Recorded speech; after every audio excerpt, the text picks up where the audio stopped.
basic pattern ng buong kanta ay bass 3-2-1-2-3-2 or bass 3-2-1-2-3 bass. Makikita nyo mamaya kung paano. Pero sa intro, iba yung pattern.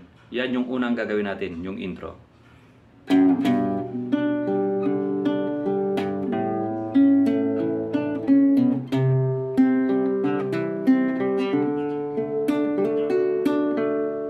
Ang unang chord ng intro ay G, pero bago ang G ay may F sharp dito sa 6th string, 2nd fret.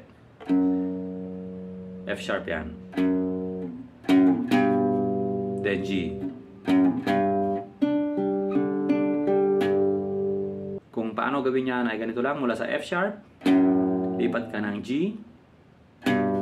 Then yung hinilate mo dapat nakalagay na sa 3rd fret ng 2nd string.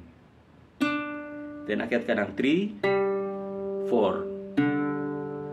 Ulitin mo ngayon yung 2nd string. Balik ka ng 3rd string. Then last ay 6th string ulit.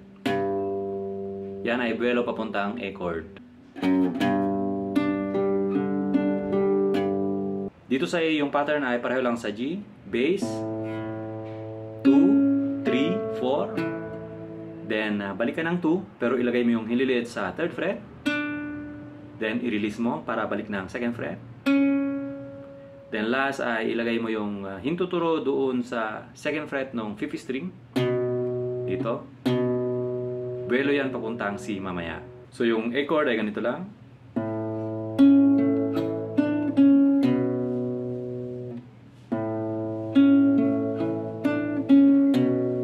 Okay, gawin natin mula G hanggang C.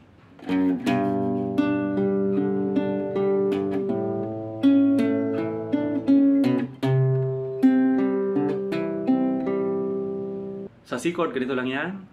Bass, then 2nd string, 3rd string, then 4th string. Pero sa 4th string, dapat naka-release yung middle finger mo para open. Ngayon, ibalik mo yung middle finger para sa 2nd fret.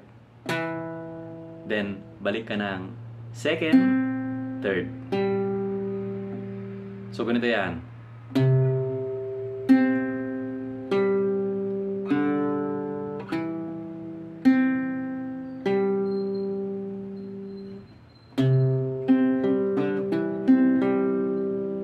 Ulitin natin mula G hanggang C.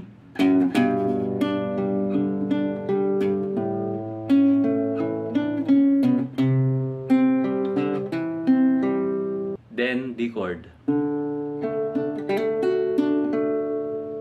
Okay, gawin natin mula G hanggang D.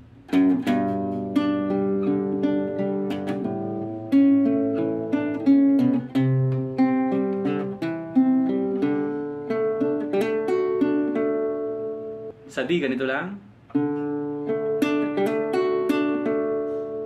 Bass, then 3rd string, 2nd string, then balik ka ng 3rd string pero open mo. Hammer, 0, hammer 2, ganon. Then 1, 2, 3. Recap natin ang G hanggang D.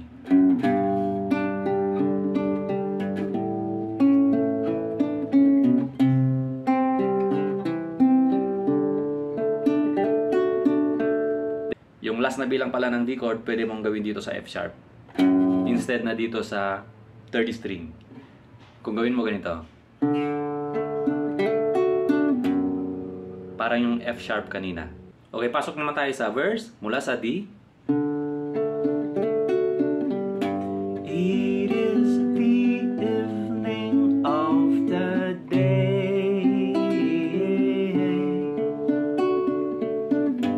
I sit and watch the children play.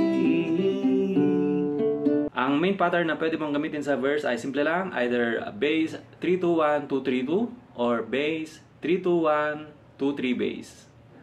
Gaya sa G chord, bass 3-2-1-2-3-2 or bass 3-2-1-2-3 bass. Buwelo sa susunod na chord. Ganon din sa A chord, bass 3-2-1-2-3-2 or bass 3-2-1-2-3 bass. Ang bass naman yan sa second fret ng 5th string, buwelo papuntang C chord.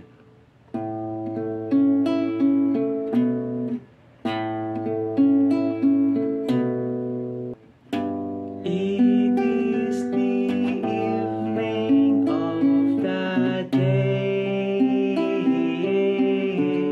Doon sa C chord, kahit wala ng bass doon sa last na bilang, ang gawin mo lang yung bass 3, 2, 1, 2, 3, 2.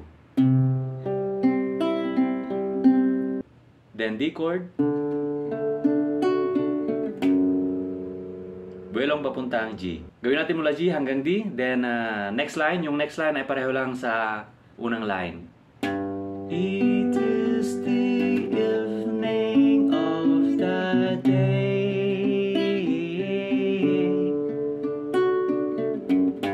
I sit and watch the children play.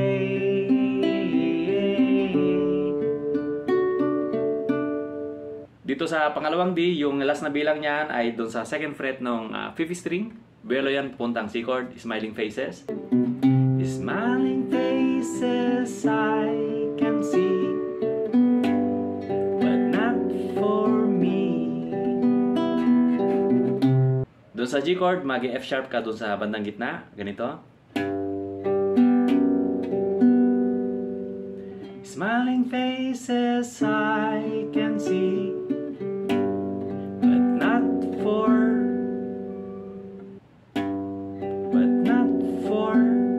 yan ay bass 3rd fret, then 3, 2, then punta ka ng F sharp, 2nd fret ng 6th string, then 3, 2.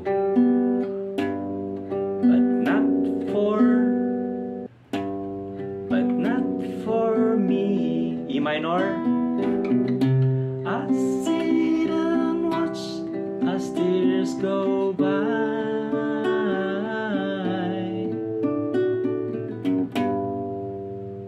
Then second verse.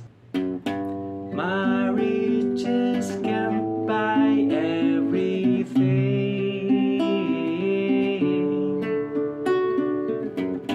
I want to hear the children sing.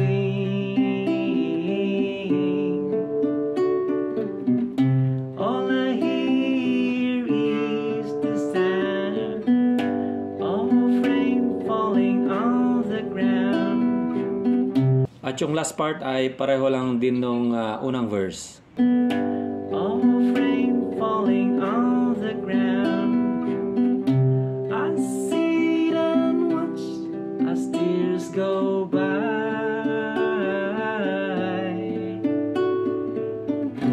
Pagkatapos ng second verse ay interlude.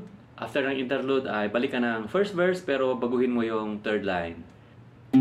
Doing things I used to do, they think are new. I sit and watch as tears go by.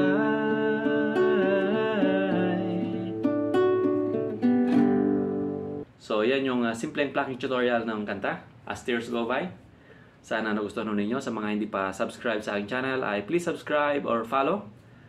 And click the notification bell para notified kayo sa mga next upload ko. Maraming salamat. At siya nga pala, doon sa mga gustong sumuporta ng aking channel ay meron akong join button dyan sa baba. Please check yung kung anong mga perks na involved dyan sa pagiging member.